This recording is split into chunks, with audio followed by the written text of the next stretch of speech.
Assalamualaikum warahmatullahi wabarakatuh. Anak-anakku yang Pak Guru banggakan, yang insya Allah dimuliakan Allah. Selamat berjumpa kembali, selamat bergabung dalam pembelajaran pada pertemuan kali ini. PAI dan Budi Pekerti kelas 10. Pada pertemuan kali ini kita akan membahas bab mengenai tolabul ilmi atau menuntut ilmu. Silahkan disimak pada layar, Pak Guru akan memberikan sedikit materi untuk pembahasan pada pertemuan kali ini. Anak-anakku, silakan disimak pada layar. Pada layar terdapat judul Senang Menuntut Ilmu dan Mengamalkannya. Ini termasuk materi ranah bab yang ketiga.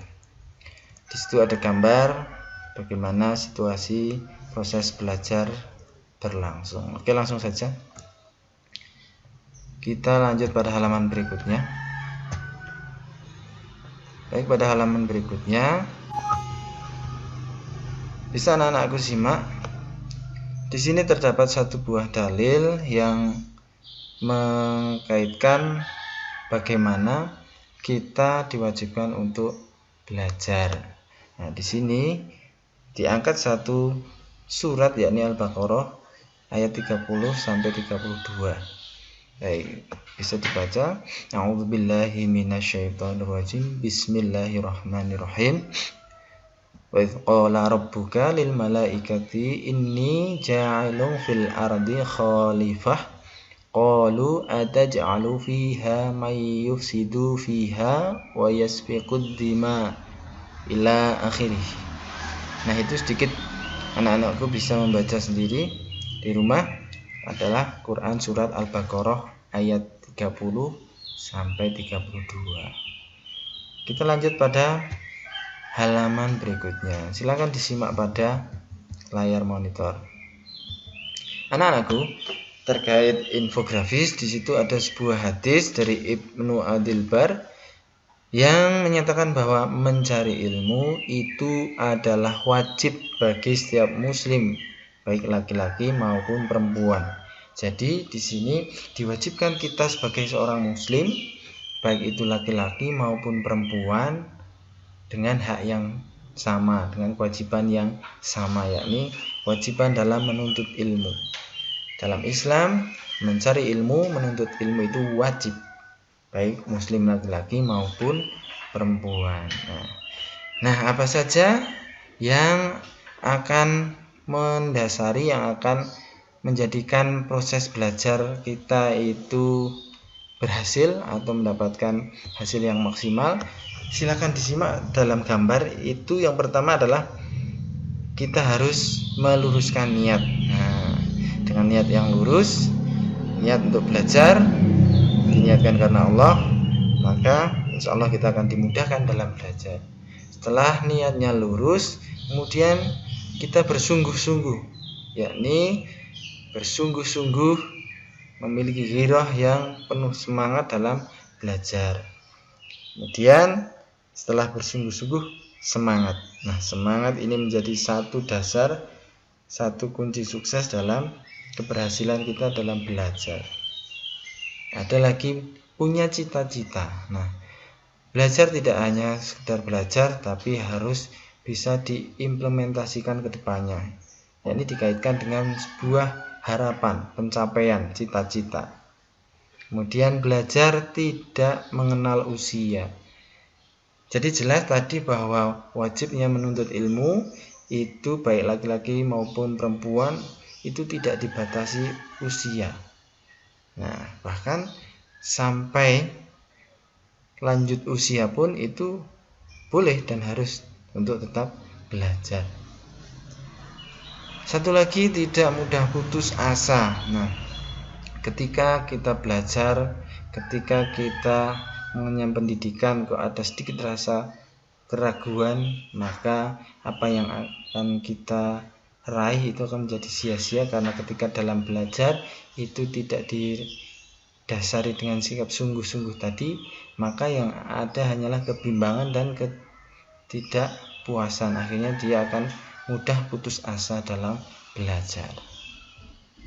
Baik, sekarang kita lanjut ke halaman Yang keempat, baik anak-anakku kelas 10 yang saya cintai, yang Pak Guru banggakan, kita amati, coba amati gambar-gambar berikut. Nah, di situ ada proses kegiatan belajar. Nah, dalam gambar 3.1 mereka mengawali dari belajar dalam buah kelas. Kemudian gambar 3.2 mereka belajar dibantu dengan bapak ibu guru mereka. Gambar 3.4 itu menunjukkan semangat bagaimana para siswa layaknya akan berhasil ketika meraih cita-cita, yakni didasari dengan semangat yang tinggi, yang kuat dalam belajar. Gambar yang 3.3 ini, nah ini adalah juga proses dalam belajar, yakni mereka mempelajari, misal ini adalah mata pelajaran terkait dengan fisika atau dengan terkait ilmu alam.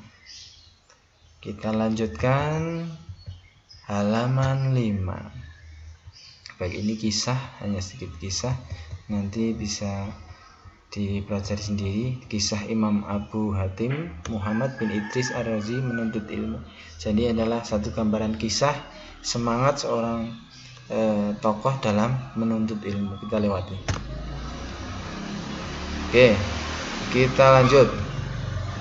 Yang D adalah wawasan Islami. Baik, seorang muslim harus melaksanakan ajaran agamanya dengan benar berdasarkan Al-Quran dan hadis. Nah, jadi kita dalam belajar itu harus berdasarkan Quran dan hadis.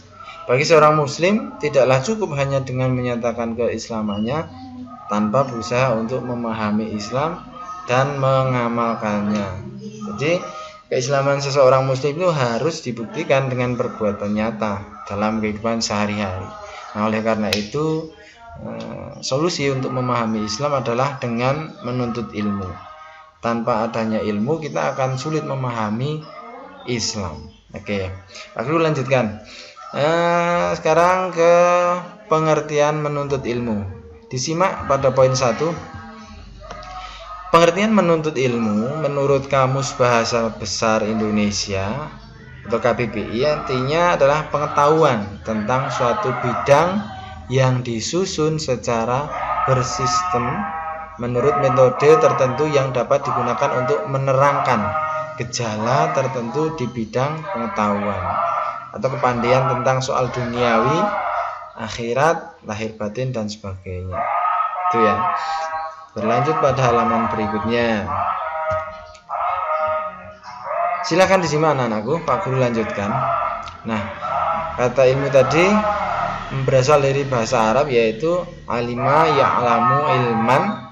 Nah, alima merupakan kata kerja yang terdiri artinya mengetahui. Nah, selanjutnya oleh Quraisy Shihab dalam bukunya Menyingkap Tabir Ilahi menjelaskan makna ilmu adalah suatu pengenalan yang sangat jelas terhadap suatu objek, gitu ya. Artinya apa? Artinya adalah bahwa sesuatu yang digambarkan tersebut sangat jelas sehingga tidak menimbulkan keraguan. Pada alinea berikutnya, sebagian ulama menjelaskan bahwa ilmu secara istilah adalah ma'rifat atau pengetahuan sebagai lawan dari al-jahl atau ketidaktahuan. Nah, menurut ulama lainnya, ilmu itu lebih jelas dari apa yang diketahui tentang segala sesuatunya. Nah, ilmu yang dimaksud adalah ilmu syar'i, yaitu ilmu yang diturunkan oleh Allah kepada Rasulnya yang berupa keterangan dan petunjuk. Jadi ilmu syar'i dan non syar'i yang berbasis alam jagat raya dan fenomena sosial juga wajib dipelajari, sehingga tidak ada dikotomi pengelompokan dalam ranah pendidikan. Baik, poin yang kedua. Poin yang kedua terkait klasifikasi ilmu dilihat dari hukum mempelajarinya. Jadi pengelompokan ilmu dilihat dari hukum mempelajarinya. Dalam mempelajari ilmu itu dibagi menjadi dua, yakni yang pertama ilmu fardhu ain, kemudian yang kedua itu ilmu yang masuk pada ranah fardu kifayah. Oke. Kita bahas yang pertama. Oke.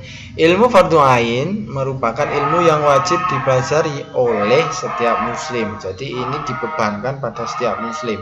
Biasanya disebut dengan ilmu agama. Nah, ada 3 unsur utama dari agama.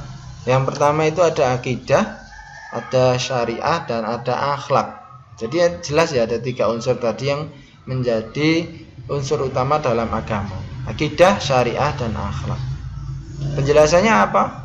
Jadi seorang muslim wajib mengetahui ilmu yang berkaitan dengan rukun iman, rukun Islam, sehingga seorang muslim mampu memahami dan melaksanakan amalan yang benar dalam kehidupan sehari-hari, baik yang terkait dengan Allah maupun yang terkait dengan manusia dan lingkungan. Itu ya penjelasannya. Berlanjut pada halaman yang ke-8. Seorang yang memahami dasar-dasar Islam dan keesaan Allah, esensi dan sifat-sifatnya atau tauhid, akan terhindar dari perilaku syirik. Apa itu syirik? Syirik adalah mengadakan tandingan-tandingan terhadap Allah. Jadi kita syirik adalah meyakini bahwa ada Tuhan lain selain Allah. Itu tidak boleh. Seseorang yang mengerti dan memahami ilmu Al-Quran akan mudah baginya membaca Al-Quran sesuai dengan kaidah tajwid, memahami arti dan kandungan isinya. Demikian pula seorang yang mengenal Nabi Muhammad, sunnah dan kehidupannya, akan menjadikan Rasulullah itu sebagai suri teladan dalam kehidupannya. Itu yang penjelasan pada ilmu yang termasuk ranah fardu ain. Sekarang yang masuk ranah pada fardu kifayah. Oke. Jenis ilmu yang termasuk dalam fardu kifayah artinya adalah ilmu yang apabila sudah ada dari sebagian muslim yang mempelajarinya, maka sudah gugur kewajiban muslim yang lain. Jadi ini wajib, cuman bisa diwakilkan ketika ada muslim yang lain sudah mewakili dan gugur atas kewajiban muslim lainnya. Nah, diantaranya apa? Ilmu yang dibutuhkan manusia untuk urusan dunia, yaitu ilmu yang merujuk pada ilmu-ilmu sains yang diperoleh melalui pengalaman, pengamatan, dan penelitian seperti kedokteran, fisika, kimia, biologi, astronomi, geografi, antropologi, kemudian sosiologi, matematika, pertanian, ekonomi, dan lain sebagainya. Nah, ini dari sudut pandang manusia itu 2 jenis ilmu tersebut, baik yang fardu ain maupun fardu kifayah, harus diperoleh melalui perbuatan secara sadar. Karena apa? Karena tidak ada ilmu yang bermanfaat tanpa amal yang lahir dari ilmu tersebut. Itu ya, jelas ya. Tidak ada amal yang bermakna tanpa ilmu. Jadi semua harus ada dasarnya, ada ilmunya. Ilmu-ilmu yang bersifat fardu ain menjadi dasar dan asas utama untuk ilmu-ilmu yang bersifat fardu kifayah. Karena tugas ilmu-ilmu yang bersifat fardu ain itu adalah menuntun manusia yang menuntut ilmu yang bersifat fardu kifayah. Agar apa? Agar tetap menjadi seorang muslim yang baik. Jadi ada kesinambungan antara ilmu yang fardu ain dan fardu kifayah. Baik, sekarang kita simak. Yang ketiga, ini ada keutamaan dan kemuliaan ilmu. Kita ambil poinnya ya. Keutamaan dan kemuliaan menuntut ilmu. Yang pertama itu menjadikan manusia memiliki keunggulan dari makhluk lainnya. Penjelasannya, manusia oleh Allah diberi tugas untuk menjadi khalifah di muka bumi. Dengan ilmu yang dimiliki, manusia unggul dibandingkan dengan makhluk-makhluk lain, sehingga manusia mampu menjalankan fungsi kekhalifahannya dengan baik dan benar. Itu poin yang A. Kita simak yang B. Coba yang B. Yang B. Coba, oke, B ya. Kita tarik. Yang B adalah mengangkat derajat seorang manusia. Apa penjelasannya? Ilmu dapat mengangkat pemiliknya menjadi orang yang terhormat dan memiliki kedudukan. Semua itu dapat disaksikan dalam kehidupan sehari-hari. Bagaimana kehidupan seseorang yang memiliki ilmu akan berbeda dengan orang yang tidak memiliki ilmu. Jadi jelas perbedaannya. Hidupnya akan lebih sejahtera secara materi. Allah mengabarkan bahwa ilmu mampu mengangkat derajat seseorang. Itu dalam Quran surat Al-Mujadalah ayat 11. Baik. Kita lanjut pada halaman berikutnya. Yang ketiga, utamanya adalah ini merupakan warisan para nabi. Jadi para nabi merupakan orang-orang mulia yang dipilih Allah. Dengan ilmu yang dimiliki, mereka mengajarkan kebenaran kepada manusia. Oleh karena itu, orang yang menuntut ilmu dalam rangka meningkatkan diri pada Allah, tepatlah dikatakan sebagai para pewaris, yaitu para ulama. Kemudian yang keempat, yang D, itu ilmu adalah imamnya amal. Nah, ilmu adalah imamnya amal. Jadi yang mengarahkan amal kita beramal itu adalah satu, kita berilmu dulu. Sesungguhnya ilmu adalah imamnya amal karena setiap amal perbuatan yang dilakukan oleh seorang harus berpedoman pada ilmu. Itu jelas. Hal itu berarti bahwa setiap orang yang memiliki kreativitas dalam keseharian apapun bentuknya harus mengetahui ilmunya terlebih dahulu, gitu ya. Agar apa? Agar terhindar dari kesalahan dan nilai ibadah kepada Allah sehingga tidak tertolak. Oke, kita simak lanjut berikutnya. Nah, ini kita sudah mencapai dalil. Oke anak-anakku, untuk pembahasan materi dalil perintah menuntut ilmu kita bahas pada pertemuan yang berikutnya. Hari ini kita cukup dulu mempelajari tentang pengertian ilmu dan keutamaan ketika mempelajari ilmu. Nanti terkait dalil kita bahas di pertemuan yang akan datang. Baik, seperti itu dulu pertemuan pada kali ini. Bapak cukupkan. Apabila ada sedikit kesalahan mohon dimaafkan. Kita lanjut lagi pada pertemuan yang berikut. Baik Pak Guru akhiri. Billahi taufiq wal hidayah. Assalamualaikum warahmatullahi wabarakatuh.